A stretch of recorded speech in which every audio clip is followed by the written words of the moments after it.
ఉభయ గోదావరి జిల్లాల పట్టభద్రుల ఎమ్మెల్సీ ఎన్నికల పోలింగ్ పిఠాపురంలో ప్రశాంతంగా జరిగింది. నియోజకవర్గంలో ఏర్పాటు చేసిన పోలింగ్ కేంద్రాల్లో ఈ ఎన్నికకు ఓటర్లైన పట్టభద్రులు తమ ఓటును వినియోగించుకున్నారు.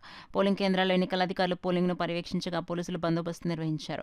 కాగా టీడీపీ రాష్ట్ర అధికార ప్రతినిధి పిఠాపురం మాజీ ఎమ్మెల్యే వర్మ, ఎమ్మెల్సీ ఎన్నికల పిఠాపురం నియోజకవర్గ పార్టీ పరిశీలకుడు పిలా గోవిందు, జనసేన పార్టీ పిఠాపురం నియోజకవర్గ ఇన్ఛార్జ్ మారెడ్డి శ్రీనివాస్ పోలింగ్ కేంద్రాలను సందర్శించారు. ఈ సందర్భంగా వారు మీడియాతో మాట్లాడారు. పిఠాపురం నియోజకవర్గంలో బ్రహ్మాండంగా జరుగుతుంది. పట్టభద్రులందరూ కూడా చాలా ఉత్సాహంతో, ఉత్సాహం అర్థం ఏంటంటే కూటమి ప్రభుత్వం మీద ఉన్న ప్రేమాభిమానాలతో బ్రహ్మాండంగా ముందుకు వచ్చి ఓట్లేస్తూ ఉన్నారు. ఎట్టి పరిస్థితుల్లోనే ఎమ్మెల్సీ అభ్యర్థి, కూటమి బలపరిచిన ఎమ్మెల్సీ అభ్యర్థి పేరాబత్తుల రాజశేఖర్ గారు అత్యధిక మెజార్టీతో గెలుస్తారని చెప్పి నేను తెలియజేస్తూ ఉన్నాను. దీనికి కారణం ఏంటంటే కూటమి ప్రభుత్వం మీద నిరుద్యోగులకు ఉన్న నమ్మకం, ప్రభుత్వం తెచ్చిన ఇన్వెస్ట్మెంట్స్, నెక్స్ట్ మంత్ వచ్చి డిఎస్సి నోటిఫికేషను, ఇవన్నీ కూడా ఒక పారదర్శకత, ఒక ట్రస్ట్ క్రియేట్ అయింది.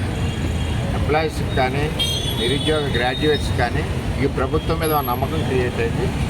దాని నిదర్శనం ఈరోజు ఓటింగ్ అంతా జరుగుతుందని చెప్తే తెలుగుదేశం శ్రేణులు, జనసేన శ్రేణులు గడిచిన ఎలక్షన్లకు ఎలాగైతే బాధ్యత నిర్వహిస్తున్నారో ఇంకా ఎక్కువగా నిర్వహిస్తున్నారు. అలాగే వాటర్స్ కూడా చంద్రబాబు పాలన పట్ల ప్రగాఢ విశ్వాసంతో వాటర్ కూడా గ్రాడ్యుయేట్స్ ముందుకు వచ్చి ఈరోజు కూటమి ప్రభుత్వం బలపరిచిన పేరాబత్తుల రాజశేఖర్ గారికి ఓటు వేయడంలో తపన పడుతున్నందుకు వారందరికీ కూడా పేరు పేరున మరొకసారి ధన్యవాదాలు. కూటమి ప్రభుత్వంలో ఈరోజు ఇన్వెస్టర్స్ ఎన్ని కంపెనీలు వచ్చాయి. మొన్న ఎగ్జాంపుల్ దావోస్లో చూశారు. మన నాయకుడు చంద్రబాబు గారు కానీ తనయుడు లోకేష్ గారు కానీ ఆయన పడిన కష్టం ఫలిస్తుందని అందరూ కూడా ఆశాభావం వ్యక్తపరుస్తారు. ఈరోజు గ్రాడ్యుయేట్స్ అందరూ కూడా రేపల్లా ఎంప్లాయ్మెంట్ డెఫినెట్లీ వస్తుంది అన్న నమ్మకంతో ఈరోజు వాటర్స్ అందరూ కూడా వచ్చి ఓటేయడానికి వస్తున్నారు. అలాగే మరి తెలుగుదేశం శ్రేణులు, జనసేన శ్రేణులు కూడా పూర్తి గారి బాధ్యత నిర్వహిస్తున్నారు. ఈ ప్రభుత్వం చేసిన సంక్షేమం, అభివృద్ధి పనులు, అదేవిధంగా ఈ నిరుద్యోగులకి మెగా డిఎస్సి కానీ, త్వరలో ప్రకటించిపోయే డిఎస్సి కానీ, ఈ అన్ని విషయాలని బట్టి ప్రజలంతా అనుకూలంగా ఉన్నారు. నిరుద్యోగులంతా కూడా ఆశావాహ దృక్పథంతో ఉన్నారు. వీరంతా కూడా పెద్ద ఎత్తున పేరాబత్తుల రాజశేఖర గారికి విజయాన్ని చేకూర్చబోతున్నారు.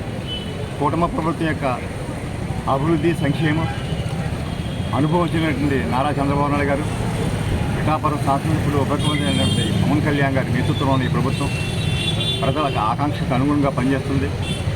గత 8 నెలల క్రితం జరిగిన ఎన్నికల్లో ఈ పట్టభద్రులందరూ కూడా అత్యధిక మెజారిటీతో ఈ ప్రభుత్వాన్ని ఎన్నుకున్నారు.